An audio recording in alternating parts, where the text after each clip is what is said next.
and welcome back to my YouTube channel. I'm Harry DeCosmo, freelance journalist for BBC Sport and others, and this is a quick impromptu video. I wasn't expecting to do one today. I was expecting to be next speaking to you from the pitch side at Bramall Lane, but bit of news this morning that Bruno Guimaraes has agreed a new contract at Newcastle until 2028. Not signed yet, but all but agreed, I think, and has been in the offing since April. Newcastle have made this a priority for a few months now. I reported back on BBC Sport's website in June that it was a priority. The sort of financial situation is the reason why it potentially has gone on a little bit longer than people thought and people hoped. But the breakthrough has been made. You got to think from Newcastle's perspective on the wages, and Bruno was already a high earner, one of the highest earners, if not the highest earner at the club, and he'll want a wage increase, and that means that Newcastle maybe need to break the wage structure a little bit more, and that's something that they've not particularly wanted to do. So yeah, this is something that that's taken a little bit longer than people had hoped initially, but the breakthrough seems to have come 2028, so there's an extension in there as well.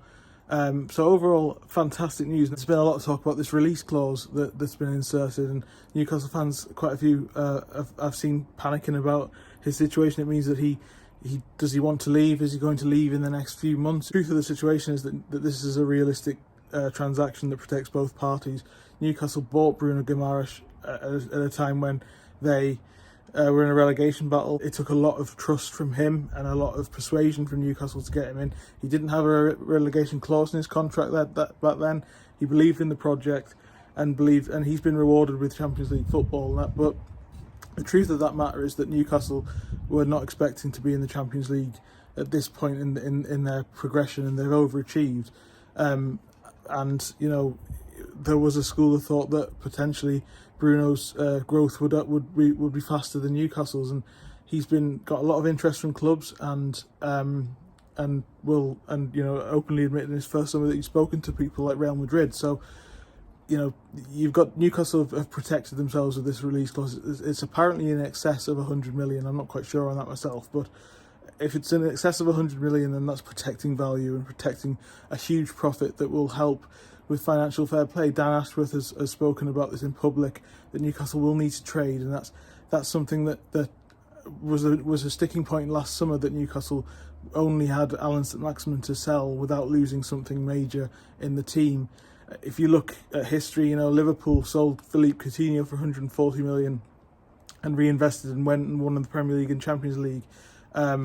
Then, you know, Aston Villa are able to spend at a bigger rate than Newcastle at the moment precisely because they sold Jack Grealish for a similar amount of money. So it's just the natural progression of things. It doesn't mean that he wants to leave. It doesn't mean that he will leave in the next window. It doesn't mean that he's definitely going to go. It just protects everybody's interest in this situation. Newcastle know what they got into when they signed a player like Bruno, and the same goes to Sven Botman, and probably the same goes for Alexander Isak as well. These players are at the optimum age, predicted to be world-class superstars in their prime. It's just protecting both parties. That's all it is. It's not a guarantee that he'll leave. Remember, he has signed he will sign till 2028. That's an extension of his contract that is due to expire in 2026 at the moment, I believe. So yeah, I think that this is something of a slight overreaction. Signing the contract is evidence that he wants to stay, and it's him signing the contract is evidence that he sees a future at St James's Park. He's never hidden that desire. His people have never really hidden that love that he has from the club. If you look at the way his family's adjusted to Tyneside and taken to Tyneside, his father's really popular with fans, and his now wife is just about is going to give birth to a second child in the area. So I think that there's a complete overreaction on the release clause. It doesn't mean that he's definitely going to go. It definitely doesn't mean that he wants to leave now.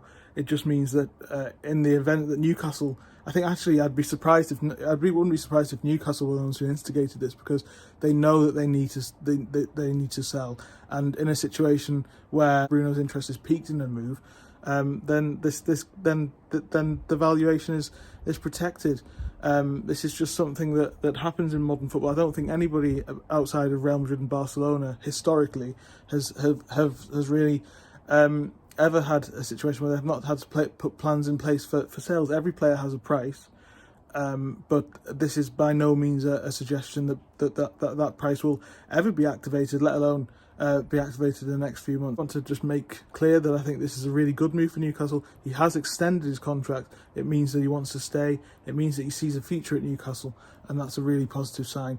I'll be back at Bramall Lane tomorrow, and I'll speak to you then. Please continue to like, share and subscribe, and I'll see you tomorrow.